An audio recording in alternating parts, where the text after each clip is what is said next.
The Laura Ingraham Show.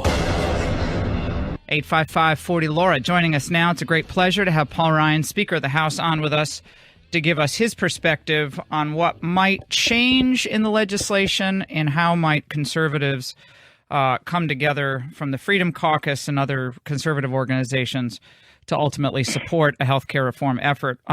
Speaker Ryan, it's good to talk to you. How are you doing? Hey, I'm doing fine. How are you doing, Laura? I've seen you on every show. My goodness, you were on, every time I turn around yesterday, you're on another show from Janesville. I just came off of Maria Bartiromo's show. Okay, fine. We don't get the morning exclusive. And by the way, I love how everyone says it's an exclusive. Like, it's an exclusive in this hour. It's exclusive for this 15 minutes. Yeah, exactly. Let's talk about where we are. Yesterday, there was more intrigue about what was happening behind closed doors. And the Tom Cotton point that gets raised, and Rand Paul has done the same thing, is that if you all have pretty high confidence that you can get the legislation passed in generally in its current form, and that you're very confident in phase 3 as well, which would include a lot more measures to encourage competitiveness, then why not simplify this whole thing and do the full repeal of Obamacare in one piece of very simple legislation, full repeal, and concurrently introduce legislation that would do all that good stuff that you've been talking about in phase 3? Because that requires Democrats. And the last thing I think Democrats, who are the architects of Obamacare, want to do is help us create a free market healthcare system. Let me go back a second. In January, when we passed the budget, which gave us this ability, this budget reconciliation bill that can go through the Senate without a filibuster, leaders of the Freedom Caucus, of the Republican Study Committee, of the Tuesday Group, the various groups here in the House, said you must put repeal and replace together in the same bill. We will vote for this if you have replace and repeal in the same bill. The president did a press conference in January saying we're going to do repeal and replace together in the same bill. I think he said in the same hour or something like that.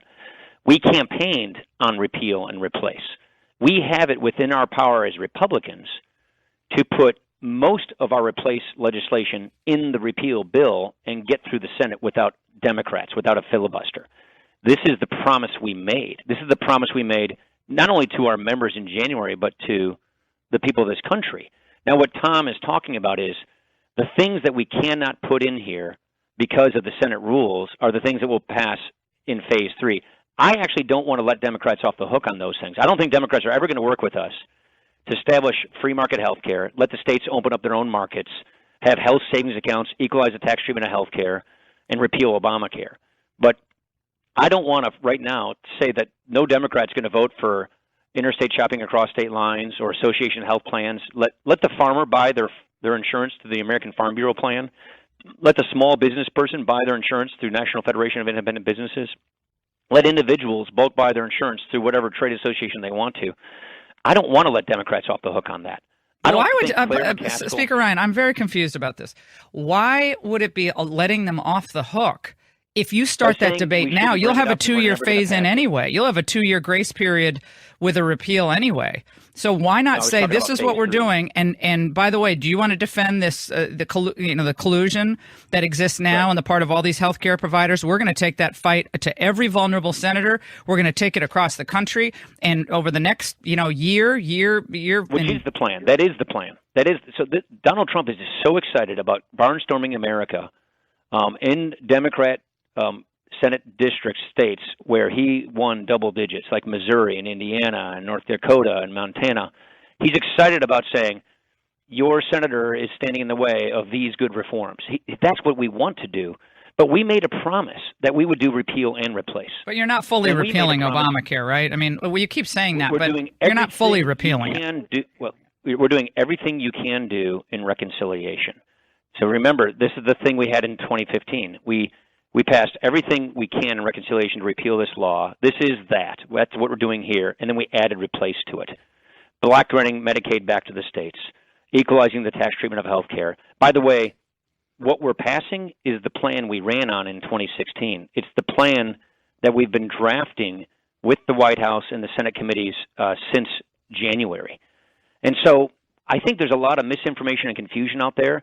And we want members to improve these bills. That's the legislative process. Making the refinements and improvements to make this bill even better as it goes through the 4-committee process in the House. is how laws are written. And then if the Senate doesn't like it, we pass this bill, we send it to them, and then they take it from there. If a senator doesn't like a certain provision in this bill, then they can go amend the bill. That's how bills become law. So senators aren't helpless to what the House does. The senators have their own process. They actually call it vote-a-rama. So you can amend this thing however you want to when the bill goes to the Senate, and that's what I would encourage the Senate to do. If they think there's something that should be changed and improved, then they should go amend the bill when the bill goes to the Senate, because that's how legislation works. So the point I'm trying to make, Laura, is the worst thing we could do is not follow up on our word. We need to keep our word, and our word was we would repeal and replace this law. It is within our own power as Republicans to do as much as repeal and replace as possible. But isn't it is our obligation to do that. Yeah, I've heard you say that, and I get what you're saying. But isn't the ultimate goal to bring down the cost of health care and Yes. ultimately health insurance and the rising cost of health insurance is really a symptom of the lack of competition in the marketplace, correct? I mean, that's really what's going on. And as far as I can tell, not much in this so-called repeal. And, Ramin Asqui, who I'd really want you to talk to about this, I mean, he has he has done the most extensive writing about this and review of this. He's a practicing renowned cardiologist in Washington. And he said, Laura, if they want to bring down the price of health care, then they have to break up the healthcare monopolies in the United States. That will be a popular move coast to coast. You could start arguing that point now after you fully repeal Obamacare. But you're saying you don't have 51 votes to repeal Obamacare today in reconciliation. Fully repeal it. No, you can't. You can repeal the fiscal parts of it. Right. You can't repeal, say, like essential health benefits, the regulatory stuff. Yeah, but that all goes away without that'll all go away without the other parts. We basically are repealing it because we're ending its fiscal pieces. If you defund the law doesn't work. So that's what we're doing is we're basically defunding. We're taking out the taxes and the spending of Obamacare. And without the taxes and spending of Obamacare, there really isn't an Obamacare. But and then we're replacing it with Republican tax policy that's been long-standing stuff that the Heritage Foundation and the American Enterprise Institute have been talking for years. So why are they all against this? It's the Tom Price bill that most conservatives co-sponsored here just this last year. But back to your other point, you're right about this. Let me just back up. You are right. Our goal is to improve access to healthcare by lowering the costs of healthcare and increasing competition. And so this is what Phase 2 is all about. Tom Price can deregulate healthcare. When the Democrats wrote this law, which they took 60 votes to write it, they put 1,400 provisions in the law that says the secretary has all this discretion. Well, Tom Price is going to use that discretion in reverse, and the states will be able to create their own free markets in healthcare. He's going to deregulate the federal system. And so what you'll see with something that is within our control, the Trump administration, this is what Price is working on. He's been in the job 2 or 3 weeks. He's already way down the path getting this done, deregulating the healthcare system, which is not included in this bill because that's regulatory. So the point I would make is you take those first two moves, the repeal and replace, that's reconciliation, that's Republican only, and the Trump administration's deregulation that they have the authority to do, those two moves right there dramatically lower healthcare costs, increase choices, go back to states setting up free markets. And by the way, even the CBO, which I would argue is not real kind to free market healthcare, even the CBO says this first bill lowers costs. This first bill, when the reforms kick in, bring the premiums down. So even the CBO is saying this first wave of reforms lowers premiums. Then you bring the Tom Price, Donald Trump reforms, that brings them down even lower. And we're going to pass these other bills, which we can't put in reconciliation because they take 60 votes, and put pressure on Senate Democrats to support them. We're bringing the McCarran-Ferguson bill to the floor next week, which breaks up these monopolies you're talking about. That bill you cannot put in reconciliation. You voted against the reimportation legislation, right? That would have allowed more competition among drug prices. Yeah, I'm talking about that was probably 15 years ago. Yeah, well, I'm bringing that up for a reason, because pharma sprinkles a lot of money around politics, Republicans and Democrats. So that's a separate question, but I'm going to the price of care, and I don't have to tell you that the price of prescription drugs have been flying up for a long time. And I don't Yeah, I don't remember whether I voted for or against reimportation. Maybe my against, I think. When was this? 1999. Yeah, it was a while ago. But my point is, those are the kinds of very, I think, popular moves to increase competition that some Republicans were on the other side of conservatives, and I think you were one of them. Medicare Part D was another initiative that you voted in favor of, the expansion of Medicare. Other fiscal conservatives, including Mike Pence, voted against that back in 2003, I believe. So is there a divide here between you and some of these other fiscal conservatives on the way government should be involved in providing these services to individuals? Because I'm looking at perhaps a philosophical divide that's at the heart of all of this. I think so. So Part D, we wanted to be a private system, not a public system. We wanted private plans to compete against each other for people's business. And what happened was it lowered the cost of this by 40%.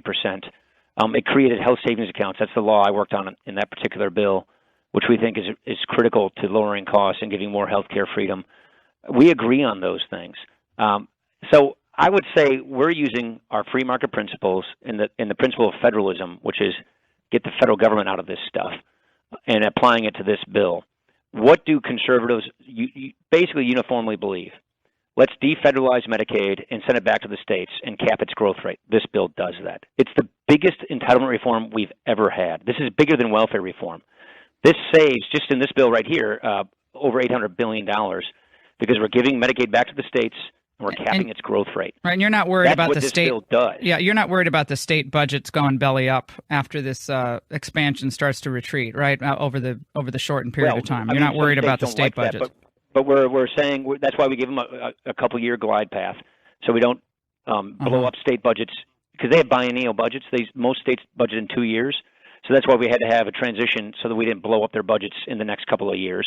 But then the expansion goes away and it's done, and so everybody's treated the same, and we give everybody we give the states basically, here's your Medicaid money, you reform your program. The federal government's not going to be doing this, and then on the people who are not on Medicaid.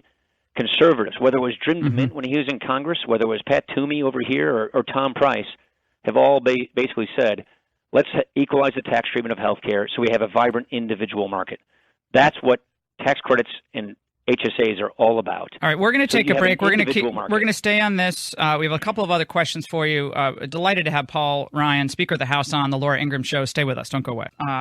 From October, you said you wouldn't support the president, you wouldn't defend him, wouldn't campaign with him. I didn't think that was news. I mean, it's audio, but we kind of knew that before. But I guess the underlying concern for conservatives, and I'm seeing the tweets that are coming in, is that because of the past disagreements with and even animosity, that is, you said, is ancient history with Trump, with President Trump, that the two of you still really aren't on the same page, and that and with the health care especially, you're selling him a pig in a poke. The report that Spicer is working hard behind the scenes at the White House to try to keep this health care thing going. Bannon's kind of on the sidelines. I'd like you to address that report today in the Washington Post. Fundamentally disagree on that. We wrote this bill with our friends in the White House and the Senate. Which friends in the White House? On this, which friends? Meaning the Trump people. But which ones? The Trump White House. Bannon? Mick Mulvaney, Tom Price, all those guys, the healthcare people.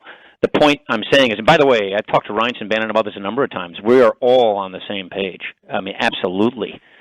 With the president. The president is bringing members of our caucus down there saying, we need you to support this. We need you to support this. They're making phone calls to remember saying, this is the right way to go. This is what we want to do. He doesn't want it to be called Trump Care, though. They want it to be called Ryan Care. We call it the American Health Care Act. But, hey, can I get you on something else? I just checked. I appreciate the commercial break. I voted for drug reimportation when that came through back in, 2000, 2001. And in Wisconsin, you can get them from Canada, which has an FDA equivalent regulatory regime. And that's where the safety issue comes in, which is they've got to have an FDA system in place like we do. They do. So where I come from, it's not that uncommon because we're right on the Canadian border. But so I did vote for that, just to clarify the record. But back to your other point, we are on the same page with the White House. I think there are those who would love to wedge us for one reason or another, but that's just not the case. We are on the same page. We laid out a plan for the president on how to achieve his legislative agenda in 2017. It's get the wall funded. It's make sure that we get the regulations pared back. Congress does its role on this. The administration does that role. We rebuild the military. We repeal and replace Obamacare. We reform the tax system. We get the infrastructure going. All of those things are things that we agreed that we would work on in 2017. And by the way, we laid out together jointly a timeline for how to achieve that. We were on that timeline. We were literally on the week when we decided to do this plan with the president in December. We were literally on the week we were planning on where we were planning on being. The snow knocked us off a day because there was a snowstorm here in Washington. I have one question. But we were literally executing the plan that we jointly wrote with the White House and the Senate. I have one question. I know Trump campaigned on this, but why are 26-year-olds considered so infantile that they can't provide for their own health care with the 26 and under? I don't understand. We had people storming the beaches of Normandy at 17 years of age. Yeah, I know. When they were like oh, God rest his soul. A very, very, very close friend of my family just passed away in 91, and he was 19 when he was fighting the Nazis. The answer to your question is, you just made me think of somebody I was dear to me. The question is, this is in every Republican plan that was out there. The president ran on it. All the House Republican, Senate Republican replacement plans did it. Right. It's not an expensive requirement, and it just basically is. It's not a requirement. It's just allow these people to be on their Paul Ryan, plans. thank you so much. Sorry we have to cut you off. Hard break here. We really appreciate you sharing your thoughts on this. Stay with us. Joining us now, and I'm so used to calling him Senator Sessions. I think this is the first time I've had the chance to call him Attorney General Jeff Sessions, who joins us now to discuss the latest on these investigations, the leaks, now taxes. I'm going to tell you this right now, General Sessions, that I pay too much in taxes. Okay, so I'm going to reveal that right now. I probably pay way more than I should pay in taxes, and so I hope that gets out there in the general public. How are you? Nice to talk to you. Well, thank you for contributing to your country. Yeah, to keep making that big bucks and keep sending your share to the Treasury. Oh, maybe my goodness. we get a pay raise around here. Exactly. Attorney General Sessions, let's talk about first this story that just will not go away. The Congress was charged by the president to look into this issue of the surveillance, the wiretapping of the campaign headquarters and the transition office in Trump Tower. Where are we now with that? Because I don't think any new evidence has been turned over to the House or to the Senate. Laura, I was involved in the campaign, and I was an active part of the campaign. Under the Code of Federal Regulations, a prosecutor, Department of Justice employee, cannot participate in an investigation of a campaign that he had a significant role in. So I recused myself, not because I did anything wrong or know of anything wrong, but simply because the rule says if you are part of the campaign, you can't investigate the campaign. So I've turned that over to the career Deputy Attorney General, Dana Bente, who is a great guy, 30 years in the Department of Justice, and they will handle this, and if any statements need to be made, it would come from him. So I think that's the right thing for me to do. I'm confident the law was clear on that, and I've met with ethics people, and that's why I announced my recusal. Got it. I didn't think you had to recuse yourself, by the way, but yeah, what do I did. know I about the law? There's any question about it. What do I know about the law? But I didn't think you had to recuse yourself. I'm with Trump on that. You know a lot. You're a great lawyer, and I just think it's blood in the water. When you drop a little blood in the water, the left wants to circle, and then they go to Jeff Sessions has to resign. So, but that's neither here nor there. You're certainly not recused from what I think the president wants, which is a serious investigation into the ongoing leaks within our intelligence agencies or intelligence agencies contractors that continue to take place. And now we have leaks of information out of the IRS. Maybe it could be a preparer of taxes, I guess, all these years later, given the news last night about Donald Trump's 2005 tax returns. How do you go about this investigation into this leaking that is clearly putting people on edge and could be putting national security at risk? This has got to be looked at. It's got to be looked at fairly and objectively. there are clearly too many leaks. Leaks of most of the kind you see. The most dramatic ones are violations of federal law. You cannot reveal classified information, and you can't reveal grand jury information. So there are a lot of things that are clearly criminal if they are leaked. And in addition to that, I believe all of us in the Department of Justice, all of us in the federal government need to maintain personal discipline, and they're just, you shouldn't even confirm the existence of an investigation because that is a problem. So we all in the Department of Justice need to go back and study the classical principles of security that I learned in my 15 years in the Department of Justice, a number of years ago.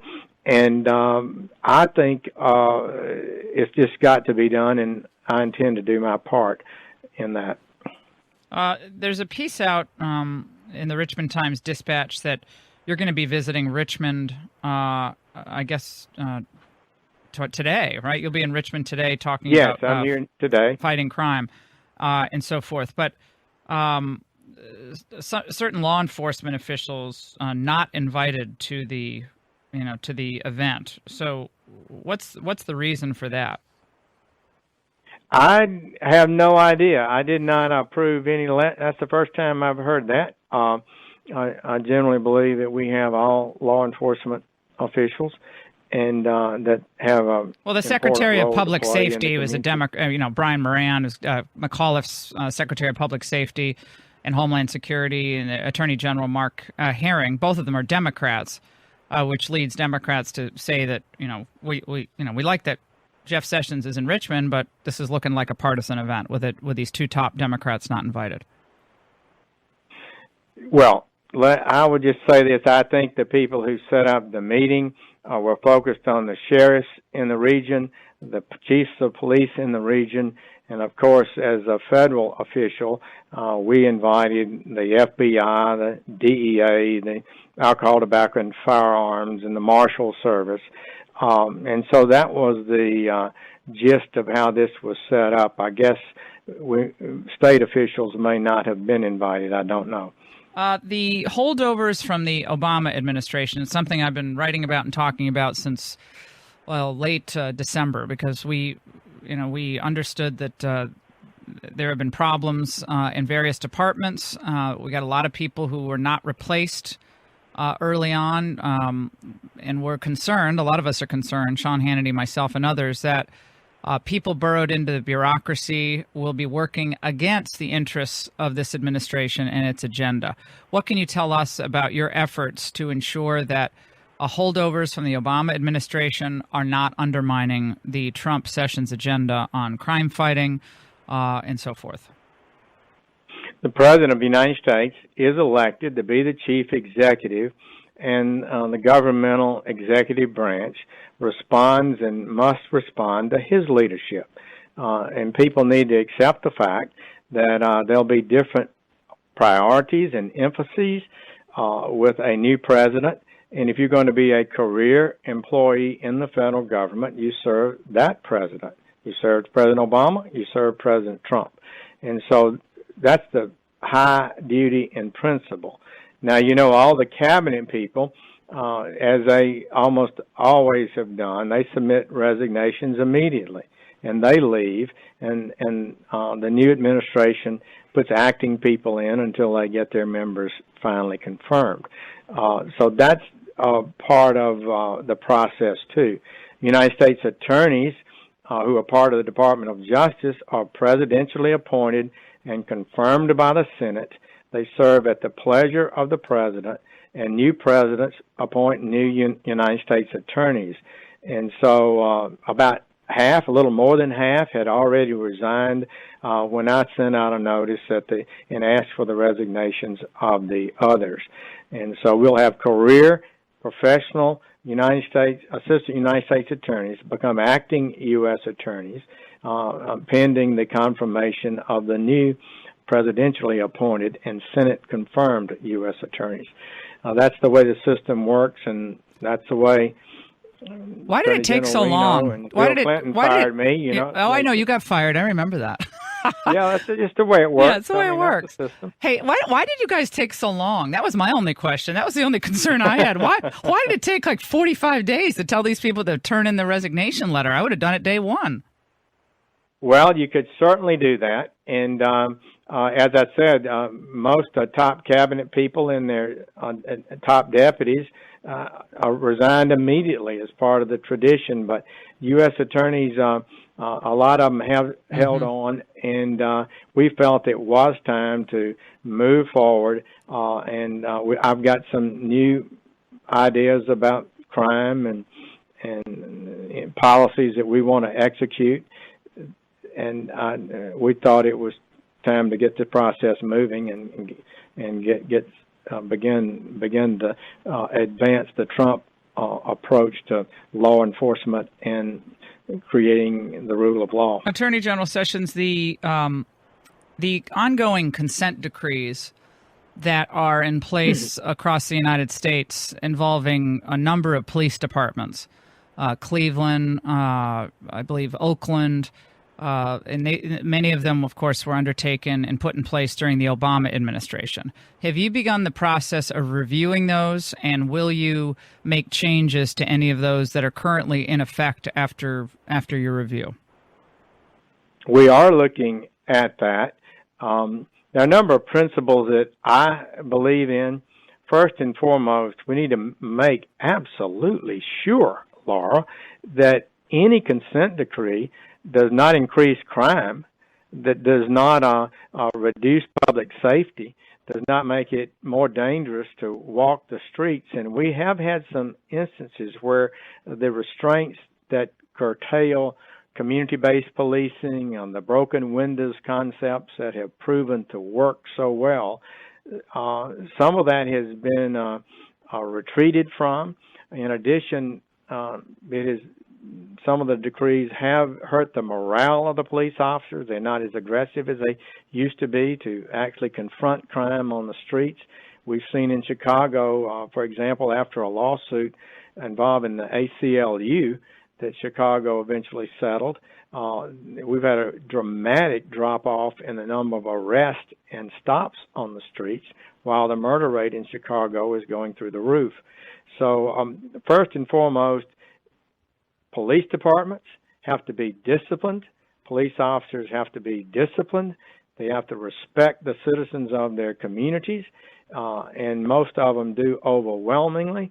And we've got to be careful that a few bad apples don't cause us to pull away from proven crime-fighting techniques that save lives by the hundreds. And you have the authority, do you not, to pull out of some of these consent decrees?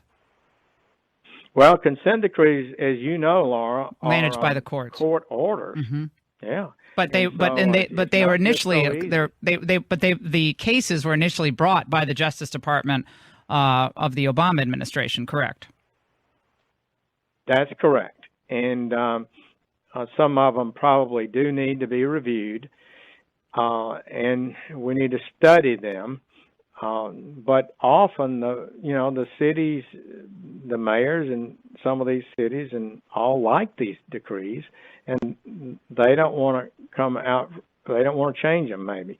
So we'll have to see. Each one will be different, but I do take very seriously my responsibility to try to make sure that any action that involves a police department that has had some difficulties, and we may have to take some lawsuits against departments who are not meeting their constitutional duties. But if we do so, any agreement, any settlement, any court order that gets entered into should be done in a way that does not make it harder for them to do their jobs.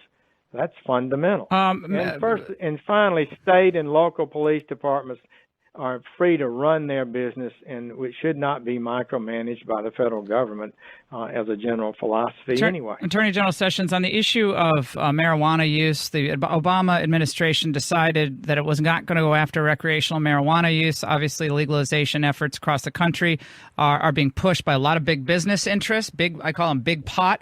In Colorado, a lot of people like the tax money they're getting, but we have all sorts of other terrible effects of increased marijuana use among young people. Will this department begin prosecuting the sale and use of marijuana? I do not believe that this country is going to be better off if we have marijuana sold at every corner grocery store, and that it's available in large amounts to even teenagers. No matter what the law is, once you make it quasi-legal or basically legal, then it filters easily into the young people's hands where it does the most psychological damage, according to the New England Journal of Medicine and other studies of this. So I think this is American Medical Association is the one that did, I think, the final last major report on the dangers of it. So that's a big deal. Secondly, it remains, as you know, federal law remains in effect, and it makes it unlawful to distribute or possess. Fantastic. We're looking forward to your speech today in Richmond. Attorney General Jeff Sessions, thank you so much. Slate wrote this really funny piece. And she tweeted, breaking, we've got Trump tax returns tonight at 9 p.m. Eastern time. And so the internet went into this frenzy of reporting. And so no one really knew at that time whether she had all of Trump's returns or just 1 year or a couple pages. And could it be that this would actually bring down Donald Trump? This is finally what we have to really put an end to this presidency. Now we know why he was hiding all this information. This dramatic buildup. Dramatic. And I was thinking to myself, wow, they have these incredible sources. Americans. Despite this substantial income figure and tax paid, it is totally illegal to steal and publish tax returns. The dishonest media can continue to make this part of their agenda, while the president will focus on his, which includes tax reform that will benefit all Americans. Okay, that's totally confused you, and we've jumped down into the story about, 40 minutes into the hour where she was reporting this. But she was responding to criticism at the time that what she was doing was illegal. That's not really the point. The point here is that MSNBC, the cable outlet of NBC News, is on a personal and political jihad against Donald Trump. The big breaking news story is that in 2005, Donald Trump made $150 million, not bad, and he paid about $38 million in taxes, which is about 25%. Wow, that's a big scandal, paying 25% in taxes. One problem. He paid a higher tax rate than MSNBC Comcast, which was 24%, much higher than the Obamas, which was a measly 19%. And of course, old Bernie Sanders only paid 13%. But Trump paid $36.5 million in taxes in 2005. And I said on Fox last night, I was on with Hannity, I said he needs a better tax lawyer. Why is he paying that much in taxes? He's paying 25% in taxes? But someone's leaking information. Maybe this came from a third party, someone in third party who's paying out. Maybe that. Could Trump tax returns shed light on whether any reasonable outlay of expenses on Trump's part might explain why somebody would suddenly want to pay Donald Trump more than double what he paid for that property after only a few years at a time when housing prices in that area were dropping and not rising? I mean, if this wasn't just some Russian oligarch dumping almost $60 million into Donald Trump's pocket for no discernible reason, couldn't Trump tax returns clear that up? Someone inside the IRS or some third party who is involved in tax preparation released 2 pages of the 2005 taxes, which I would say actually makes Trump looks like he earns a lot of money and he pays a lot of taxes.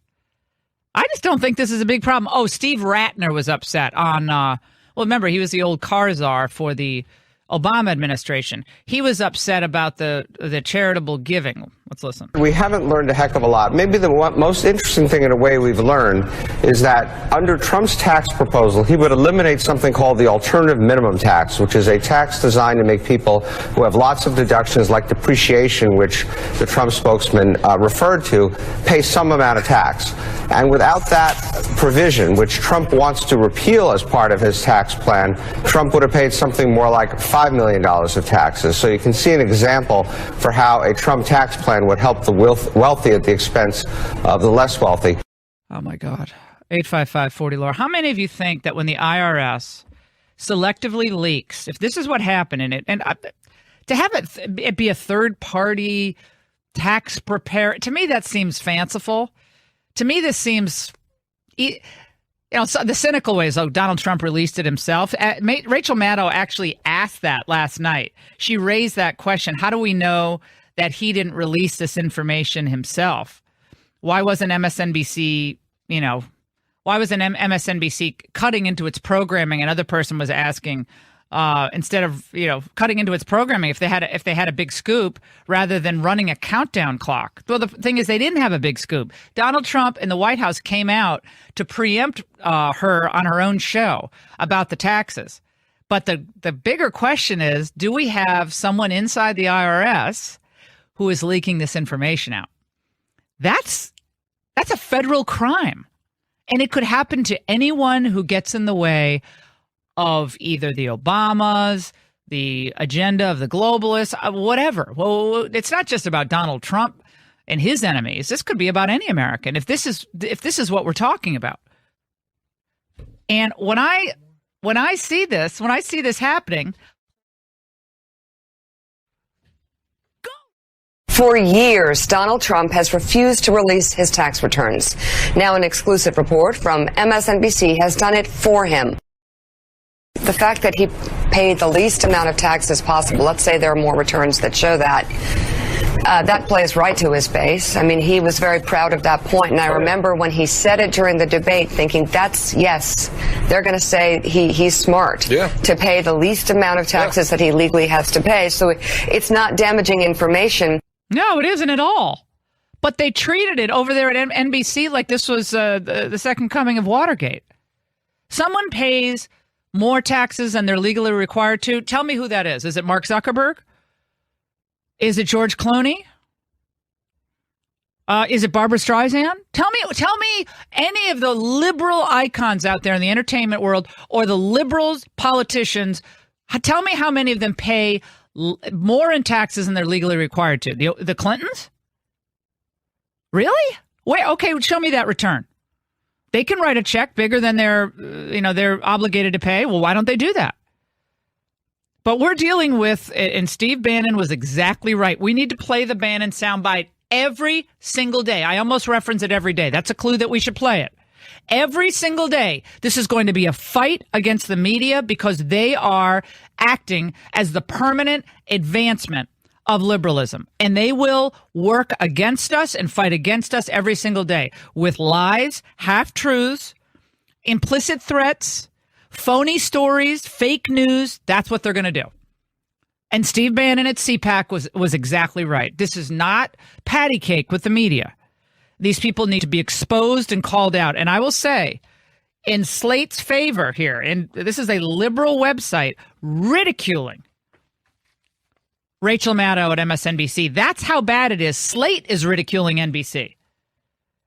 After the first break, at which point the tax returns were already available on the internet and glossed by the Daily Beast, Maddow was joined by guests, and she began asking how the individual got the pages, Johnston, how he knew Trump hadn't sent the returns in himself. Johnston said that he could have. A few hours after Maddow finished airing, this became a popular conspiracy theory simply because if Donald Trump were to share any of his tax returns, the 2005 1040 seems like a good candidate. Trump paid taxes at a rate of around 4%, but because of the alternative minimum tax, he also paid an additional $31 million. And the form revealed that rather than not paying taxes and making no money, Trump actually paid $38 million on a $150 million income. And as the show went on, it became clear that Maddow knew she didn't quite have the scoop that she had promised. And again, the breathless teases in and out of commercial breaks. I mean, this was just an embarrassment. How many of you saw this? 855-40 Laura. Ken in Georgia, line 1. Ken, go ahead. Hey, Laura, I'm in a business where anybody can send anything with the IRS and the 1040, but we don't take it with a grain of salt until we verify with the IRS. So these two pieces of paper could be worthless because what was actually sent to the IRS and what's confirmed with the IRS. And anybody that does this or verifies this for a business, for a line of work knows that. So once again, two pieces of paper don't really prove anything. Well, why doesn't Rachel Maddow release her taxes? Why don't all these public figures, especially the do-gooder liberals who believe we should be spending more on social programs, why don't they release their taxes? So we know exactly how much they pay, how much they give, to whom they give. You know, let them all reveal what they give. 9 MSNBC personalities had tax liens filed against them, according to Heat Street. Review of public records show that a total of 6 current, prominent, and MSNBC pundits have recently settled federal or state tax liens, while one still has tax problems. Moreover, at least 2 other hosts who recently left the network have also had massive tax liens filed against them. Well, this is, of course, this is my favorite. This was written, by the way, back in January. The Reverend Al Sharpton, the Sunday morning host on MSNBC, easily comes in first place when it comes to issues with the tax man. He and his various entities, including several dissolved by New York for failure to pay taxes, currently owe about $1.5 million in state and federal taxes. This is sleazy and reckless. Exactly. It's a staggering sum, but down substantially from the $4.5 million in outstanding tax liens tallied by the New York Times 2 years ago. You know, I think there has to be more reporting on the press here. The press, they want people to believe that they're the arbiters of what is right and wrong, and that they're objective in holding Trump accountable. A lot of them do. And if so, then I think we need to test their objectivity, or at least how about their judgment? They want to put everyone else under the microscope. All these members of the press should go to their high schools, go to their colleges, find out what kinds of people they really are, who are their current associates. Have they ever talked to the Russians? Have they ever talked to Russian ambassadors? What business interests do they have all around the world that might be affected by policies that they are either for or against? I mean, they act like they're acting in the public good, for the public benefit, for the public good. So it's time to report on them. I really believe that. Not just the fact checking, by the way. That's not good enough. I think when the tables are turned, and when they are under the white hot spotlight, we'll see how many of them can hold up to the scrutiny. 855-40 Laura. Reaction to my interview with Paul Ryan. A lot of you watched. Listened to the interview, and also Jeff Sessions. Sessions said that they're going to be re-examining our priorities on states that have legalized marijuana use. He also said they're re-examining these consent decrees with police departments across the United States based on the principles that Jeff Sessions and Donald Trump hold dear. So we made a lot of news with Jeff Sessions. We'll take a break, get to all your calls. IRS leaks. If this came out of the IRS, will they ever be able to find these people, and what should be done to them? Prosecute them to the fullest extent of the law. Stay with us. Coming undone because the Trump people released the information about the taxes before her show. And so she kept teasing this, but it was already out on the internet, spoiling her big feverino on, we've got breaking news. I love it. You know it's good when they have a countdown clock, though. That's always when it's going to be really good. And you also know it's good when even liberal websites are criticizing MSNBC. These people are, they really should just set themselves up as a political action committee, because that's essentially what they are. They're just a political action committee, and Trump needs to deal with them that way. I don't see why anyone who reports for MSNBC, given how wrong they are, and given how often they are purveyors of, a good friend of mine said, it's not even fake news, it's clown news. Maybe she should come out with a clown nose on to do clown news. That'd be perfect. Oh, so MSNBC has a bunch of hosts with tax liens. I've already done that story. Oh, what? So what? So what if a bunch of them pay less in taxes than Donald Trump does? And what if the Obamas do? Trump, you've got to understand this. Trump is a bad person.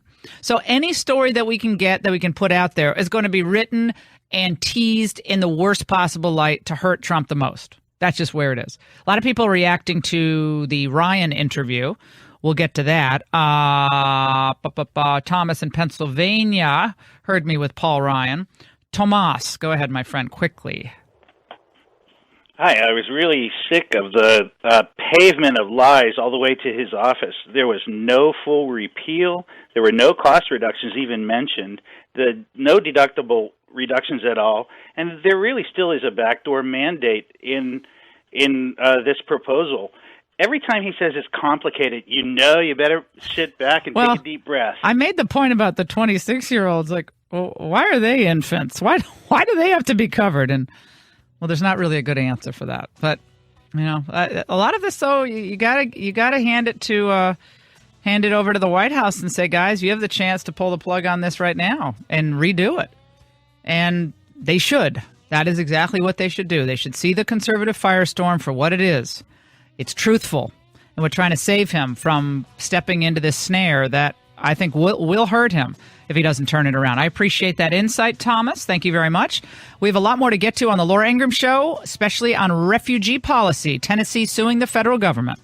And a lot of folks, I understand, want to come here. They have really horrible personal stories to tell. They've been through a lot. But the way we take in refugees has to be very smart.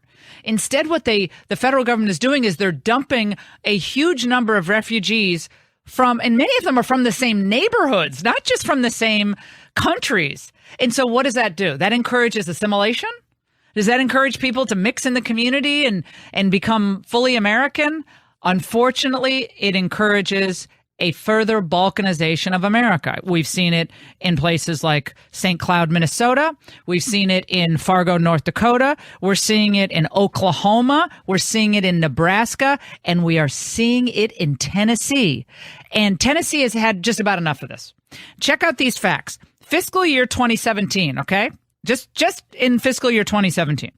That's October to, so far we only have the numbers through December of last year. So it starts in the fall of 2016 and it's ongoing until this coming October. 568 individuals have been settled in Tennessee, refugees, overwhelmingly Muslim. 151 came from Congo, 86 from Iraq, 78 from Somalia, 67 from Syria. I really want to know how many are Christian. But they're overwhelmingly, because it tracks the national trend. 8.6% Muslim. In fiscal year 2016, okay, just in 2016, the preceding fiscal year, Tennessee took in 2,051 refugees. Most of them, again, are coming from the Democratic Republic of the Congo. Because when I think of Tennessee, I think of the Congo. 516 people. Others, Iraq, Syria, Somalia, Bhutan, Burma, and Afghanistan. Why in particular parts of Tennessee are these individuals being placed? And do the states have any recourse from the federal government planting these folks inside the states? Joining us now, John Stevens is an attorney, state senator representing Tennessee's 24th district. And he's going to shed some light on Tennessee suing the federal government over these rules that apply to refugees.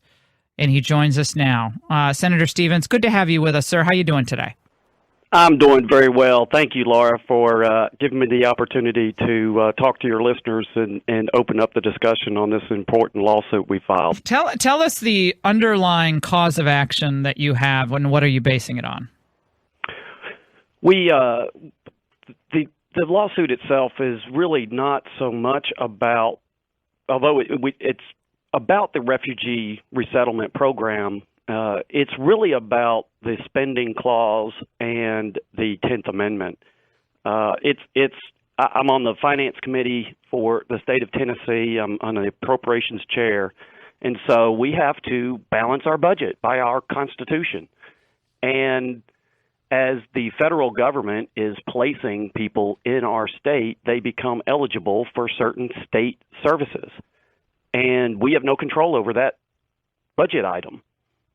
We estimate that 31 million state dollars were spent last year on these resettled refugees.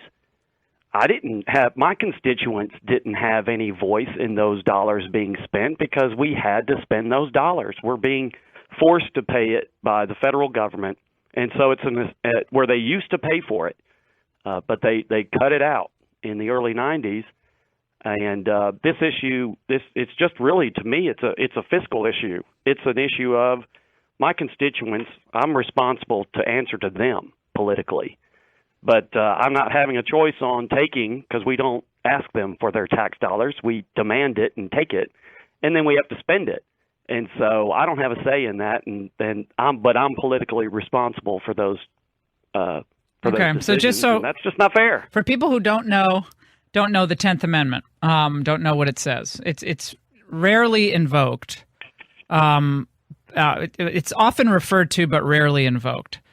And here's what it states. The powers not delegated to the United States by the Constitution, nor prohibited by it to the states, are reserved to the states, respectively, or to the people.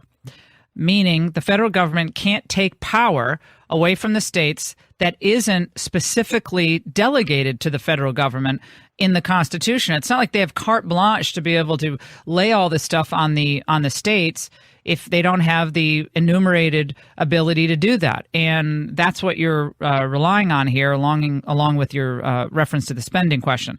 A lot of folks aren't aware of how much the resettlement of refugees costs individual states.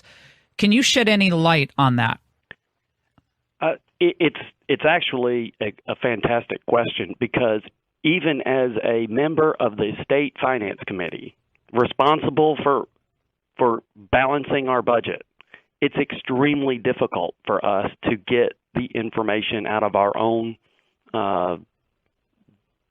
departments, our own agencies, exactly what those costs are, because these refugees will qualify for any number of programs, but and then we when you ask the department for information about what and any way to find them, so you listed just a moment ago, you listed people from other countries and specific nations, and amazingly, and like for example our Medicaid program, they can't ask them, or they don't even ask them on the application. Mm-hmm. Where are you from?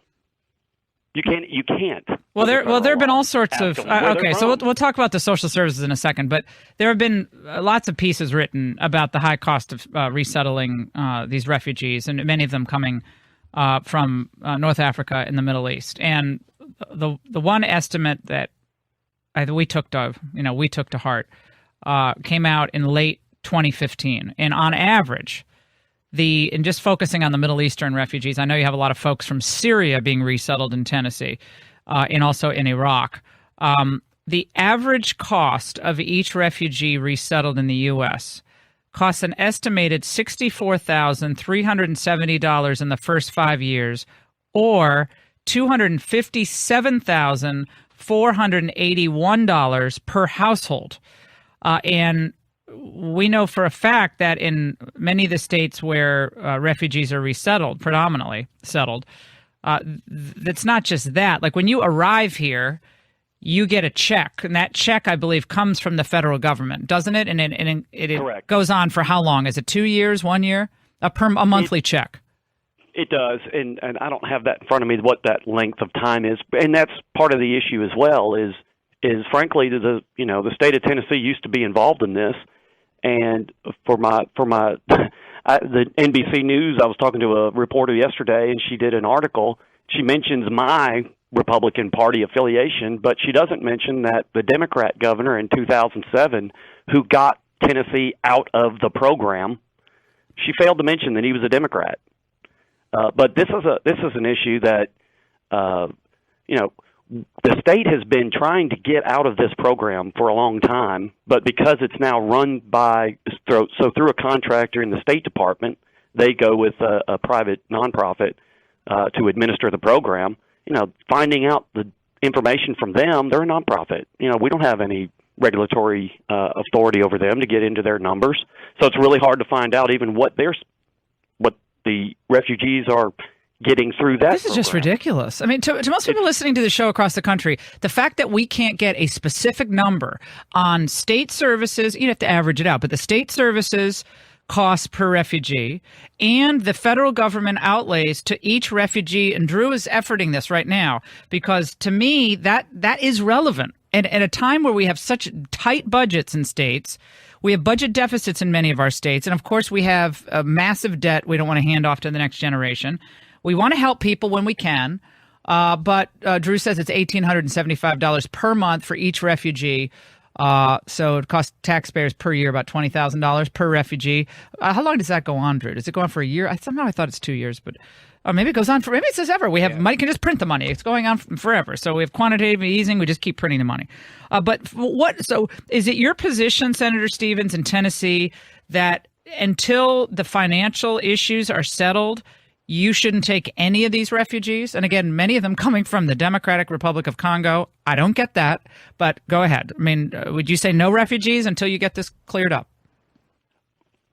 I come at it from the position of if the federal government has got a program that they are going to not even allow us to have any input or discuss it, because that's been a lawsuit that's been thrown out. Or several states, Tennessee joined that lawsuit years ago, and it was thrown out that we just want to be able to communicate about who's coming into our state. Right. But if they're going to do it, pay for it. They're my citizens. I'm politically responsible to my citizens. But the federal government, so somebody way off in Washington is determining how to spend my citizens' taxpayer dollars.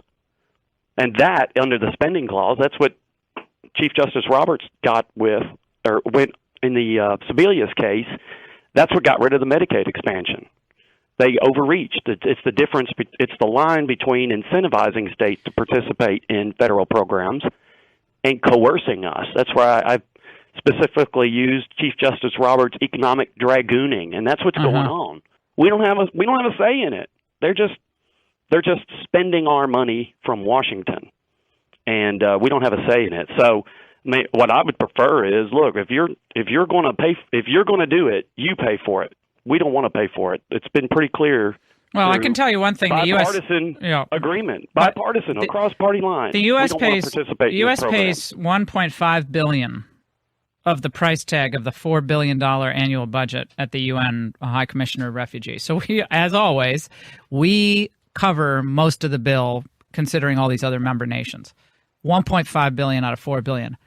We were just meeting with the Saudi ambassador yesterday. We got the Chinese president going down to Mar-a-Lago. I don't like that. I don't like that at all. I mean, I guess you got to talk to him. I was encouraged by the Executive Order 2.0 on refugees. That there is a section of it that says that states should be granted a role in the process of determining the placement or settlement. So at least President Trump and Secretary Tillerson are what's the assimilation? Willing to talk to us they're about talking it. about it, but I mean, they want to cut the 50% of the budget to the UN refugee fund, so they do want to cut that down to, I guess, $0.75 billion. But I want to ask you a quick question. Talk about the assimilation of the refugees in Tennessee. I mean, we got a lot of folks from the Congo heading to Nashville and cutting records. I mean, what's going on there in Tennessee? It is of a concern that, I mean, obviously, I can't imagine why. Who's a refugee and who isn't, but there is certainly a population of various faiths that are more prevalent in Nashville than they used to be. Various faiths? So of the percentage of people coming into Tennessee, what's the percentage of Muslims versus the percentage of the aggrieved Christians who are beheaded regularly? Yeah, now, again, I don't think we're getting many. You're not getting that information? That's well, lovely. And here's the explanation that we received was that you cannot be a refugee, a persecuted religious refugee Christian from northern Iraq because those folks are still in Iraq. They haven't been displaced out of their country. Oh yeah, what? First of all, that's just false. Exactly. I know that for a fact. I have one of my close friends, a priest, is in Mosul right now. They've lost more than 70% of Christians out of Iraq. That's just a lie. That's not true at all. Think of Aleppo. I'll quote Gary Johnson. What's Aleppo? That happened under the Obama administration. A massive slaughter. Right, it was a genocide of Christians. But because those poor Christians didn't leave Syria, they don't qualify to be refugees. No, they can't go to the camps because the camps are infiltrated by ISIS, and they're the first ones targeted in the camps. Look, I'm running way over. But the states have to revolt against what the federal government has done on this refugees. They say, you're not bringing them here. We can't take them. The assimilation hasn't happened. Once we start assimilating people and show a good pattern of assimilation, language, all that, then we can take in more people. But until we get these people assimilated, we're full up right now. I'm sorry, but I think more states have to say that. 855-40-LAW.